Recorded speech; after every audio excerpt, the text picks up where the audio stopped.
A new state audit shows government officials have been withholding money from victims of crime. This audit says the state failed to create a key panel to oversee this program. 11 Alive's Doug Richards joining us live at the Capitol. So, Doug, what happened here?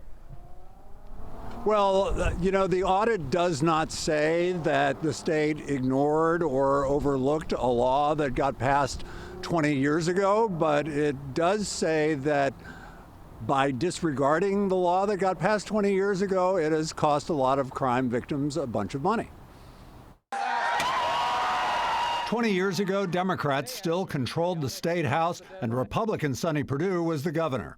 During that legislative session, lawmakers passed a bipartisan bill to deliver cash compensation to some victims of crime.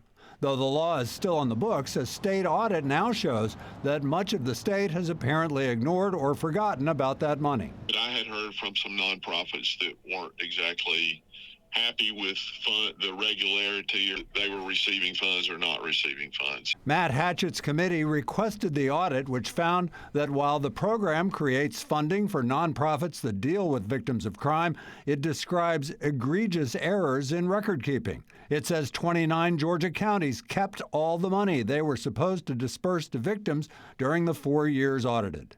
The program also created a 14-member panel to oversee the program, but found that some appointments to the board were never made and that the panel never met. I have no idea what happened. Hatchett is the chairman of the House Appropriations Committee, which is a significant committee in the legislature, and it gives him the power to try to devise ways, if he wants to get this law that got passed 20 years ago working again, perhaps in a different form as the legislature meets next month. We are live in Northeast Atlanta tonight. Doug Richards, 11 Alive News. All right, Doug, thank you so much for staying on top of that.